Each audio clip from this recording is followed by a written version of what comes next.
Kasabi mo na. Hindi mo naman sinabing foreigner pala. Hindi ko alam na foreigner. Nabasa ko lang kasi. Nag-English-English Oh, wait, yan. let me handle this. Okay lang yan. Okay lang yan. Marunong akong magtagalog. Hala! Nagtatagalog Nagtatagalog! Yes, oo. Hi, sir. Hello. Gaano katagal niyo na pong itinuturo ito? Going on more than 1 year. Pero yung training ko dito, matagal na, mga 4 or 5 years, ganun. Tapos dating sundalo ako. So para may background ako sa ganitong. Military man. Ano pong tawag dyan? Krav Maga. Krav Maga. Ano ibig sabihin ng Krav Maga? Actually, Hebrew yung word. Krav Maga ay galing Israel. So Krav Maga means close fighting or close combat. Pwede niyo ba kaming turuan? Pwede. Pero kailangan, syempre, merong attacker, yung mukhang masama sige. ugali. Ayan, sino Uy, ba nga? sobra ka naman! Ayun, si Kuya! Kuya, halika rito. Ayan. Ikaw lang kasi yung lalaki dyan. Oh. Okay, to start, yung lahat ng mga techniques namin today ay ending may sipa. So to start, try muna yung pagsipa, yung tamang pagsipa. So Tamang kung pwede, pagsipa. hawakan mo yung pad. Ayan. Okay. Tapos yung tamang sipa, yung start ay parang sayaw. Ganito lang. 45 degrees. Dito tayo. Sumasayaw-sayaw pala muna. Yung mga kamay ko ay nasa taas, 45 degrees. 45 degrees. Yung tuhod, mas mataas kaysa target. Ha! Ganun.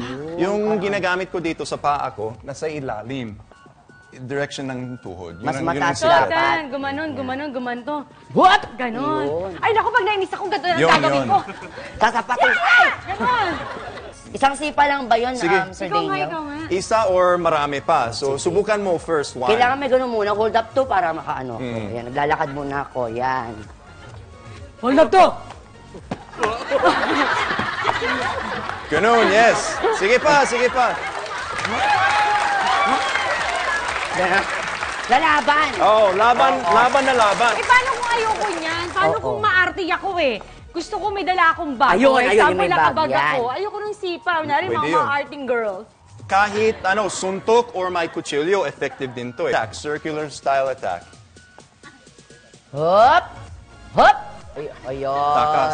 Takbo. Every technique, yung ending ay talagang You have to run takbo, fast. takas. Oo.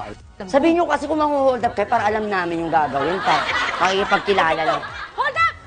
Yes, perfect. Kick. Go. Ang taas ng sipa.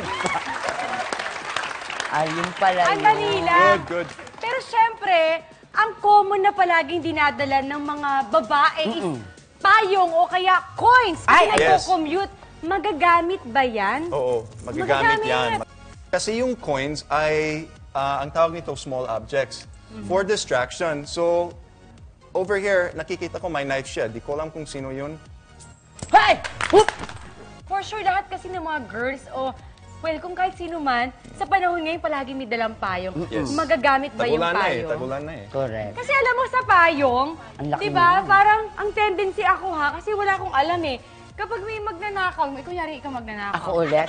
Ganon! Ganyan. Ganon lang. Mali Tama ba yun? yun? Hindi, actually tama yan. Kasi yung payong for striking ay hindi masyadong effective. Kaya yung gusto mo ay overhead Yan. or underhand. Ay! Gusto mo yan? Yes. Pwede din pang blocking. Ganito.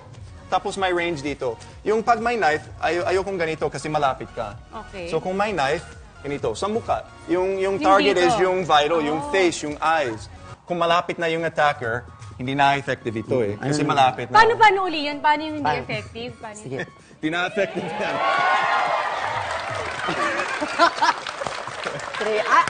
Appear. O well, siguro recap lang tayo. Kasi pwedeng bag, kung ano yung dala nyo, pwedeng Yes. coins, Oo. pwedeng payong, di ba? So lahat ng yan ay pwedeng gawin pang laban sa masasamang loob. Pwede.